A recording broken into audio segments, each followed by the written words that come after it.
खालापूर तालुक्यातील ग्रुप ग्रामपंचायत होराळेच्या निवडणुकीचा प्रचार आज शिंदेवाडी परखंडे येथे दर्शना पाटील यांच्या प्रचार करण्यात गेले असता सर्व कोयना समाजाने पाठिंबा दर्शविला। ते पुढे म्हणाले की शून्य जनता दर्शना पाटील यांच्या सोबत आहे। आमच्या समाजाने दर्शना पाटील यांना शब्द दिले होते। मंदिरात बसून आम्ही देवासमोर हात ठेवून हा पाठिंबा जाहीर केले होते। आता ती वेळ आली आहे, जो शब्दाचे पालन करण्याची आम्ही करणार व दर्शना पाटील यांना बहुमत देणार व प्रचंड बहुमताने आम्ही कोयना समाज निवडून देणार, असे आपले मत मिलिंद मोरे यांनी बोलताना मांडले। शिंदेवाडीमध्ये प्रचार करताना कोयना समाजाने सर्व कार्यकर्ते यांनी एकत्र येत प्रचार करण्याकरिता प्रभाग क्रमांक 2च्या उमेदवार दर्शना पाटील यांना चे स्वागत करीत आरती व ओवाळून स्वागत करीत आशीर्वाद दिले व तुझं विजय होणार दर्शना पाटील यांना आशीर्वाद देण्यात आले व ते पुढे म्हणाले की दर्शना पाटील, तुम्ही घाबरू नका, तुम्ही बिंदास राहा, आमचा हा शब्द आहे, आम्ही हा पालन करणारच आणि तुम्हाला 250 मतं या पुढ्याने तुम्हाला निवडून देणार, असे मत तेथील समाज बांधवांनी मांडले व सर्व एकत्र येत आज प्रचार मोठ्या उत्साह व शांतीच्या प्रतीक करण्यात आलं। सर्व बांधवांना घरोघरी जाऊन भेट देण्यात आली। उमेदवार स्वतः पोचून त्या ठिकाणी आपल्या प्रचाराचं निशाणी रिक्षा हे चिन्ह दाखवून त्यांना सर्वांना सांगण्यात आलं। पाहूया गावकरी काय म्हणतायत। आमच्या ग्रामस्थांच्या वतीने परखंदे शिंदेवाडीच्या वतीने मी प्रथम आपल्या सर्वांचे आभार मानतो।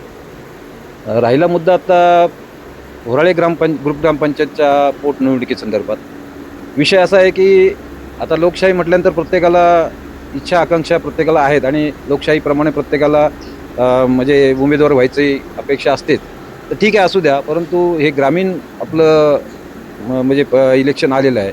ग्रामपंचायत म्हटल्यानंतर ग्रामीण आहे आणि ह्या ग्रामीण आमच्या होराळे ग्रामपंचायतमध्ये परखंदे गाव आणि आमचं कोयना वसत शिंदेवाडी गाव हे आज गेल्या 50 वर्षापासून एकत्रित मतदारसंघ, आम्ही एकमेकाच्या कुटुंबातले समाविष्ट झालेले मतदार आहोत आणि त्याप्रमाणे आम्ही मागच्या पंचवार्षिक इलेक्शनच्या अगोदरच आम्ही ग्रामस्थांना एकत्र बसून दोन्ही गावातले ग्रामस्थ एकत्र येऊन आम्ही एक निर्णय घेतला होता की बाबा आपल्या पंचायत हद्दीमध्ये इलेक्शन लागलेलं होतं आणि त्या इलेक्शनप्रमाणे आपल्याला जे काही उमेदवार द्यायचे आहेत, महिला असो किंवा जेंट्स असो, ते आपण दोन्ही गावाने एकत्र मिळून दोन्ही गावातल्या उमेदवारांना संधी देऊया, अशा पद्धतीने आम्ही मागच्या म्हणजे निवडणुकीपूर्वी जे इलेक्शन लागलं त्यावेळेस आम्ही आमच्या गावातून जेंट्स उमेदवार म्हणून अंकुशराव मोरे यांचं बिनविरोध दोन्ही गावाने एकत्र मिळून निर्णय झाला आणि महिला लेडीज सीट म्हणून आम्ही एक परखंदे गावामध्ये मूळ परखंदे गाव इथून महिला लेडीज सीट आम्ही दिली होती।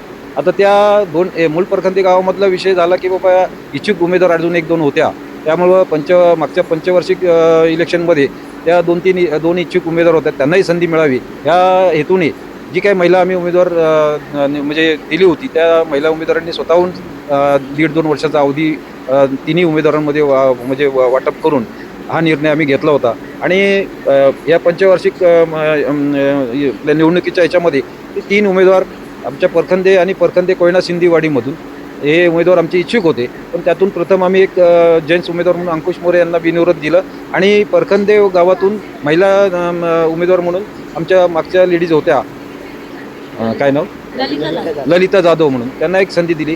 त्यांनी त्यांचा कार्यकाळ पूर्ण केला। जो काही त्यांनी आपसामध्ये गावामध्ये निर्णय घेतल्याप्रमाणे 1.5-2 वर्षाचा जो काही त्यांना अवधी मिळाला त्या अवधीत त्यांनी त्यांचा कार्यकाळ चांगला व्यवस्थित काम करून जनतेची सेवा करून चांगला कार्यकाल त्यांनी व्यवस्थित प्रतीत केला आणि आता पुन्हा संधी आली की बाबा त्यांनी राजीनामा दिल्यानंतर ही संधी निर्माण झालेली आहे आणि त्या संधीनुसार परखंदे गावातली लोकसंख्येनुसार त्यांना एक प्रतिनिधित्व पाहिजे, ह्या दृष्टिकोनातून त्यांची स्थानिक हक्कानुसार त्यांना ते संधी द्यायला पाहिजे, असे आमचे दोन्ही गावातले एकत्र मत आहेत।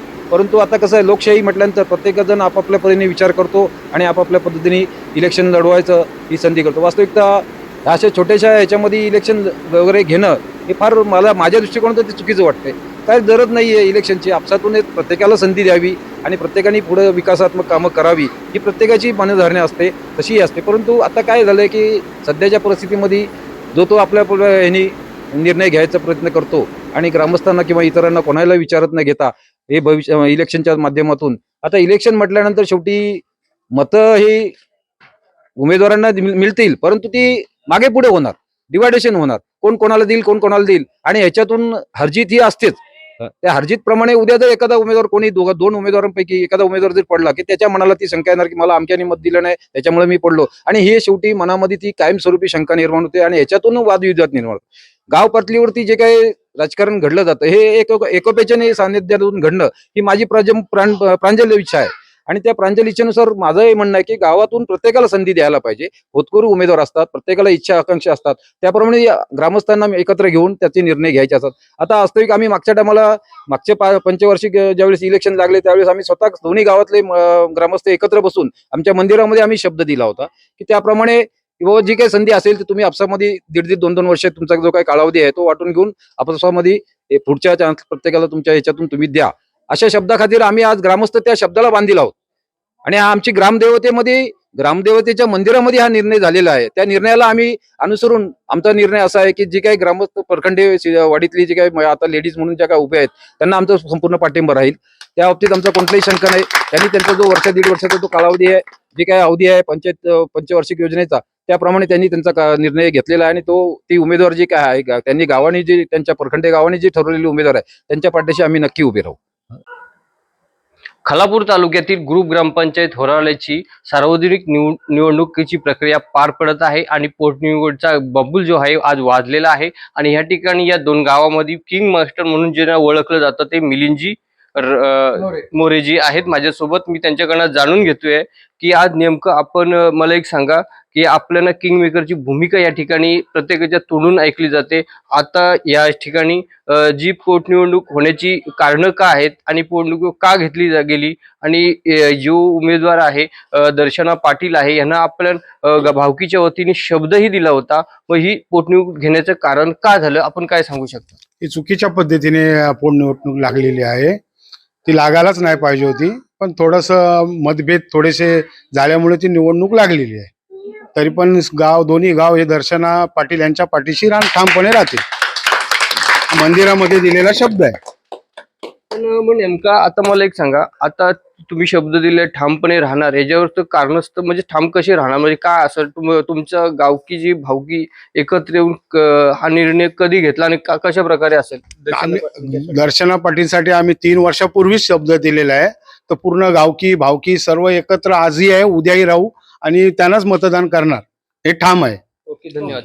आत्ताच या ठिकाणी मिलिंदजी मोरे आहेत, यांनी म्हटलं आहे की आमची अख्खी गावकी भावकी एक ठाम आहे की दर्शना पाटील तिला आम्ही भौगत मताने विजयी करू आणि आम्ही त्यांच्या सोबतच आहोत.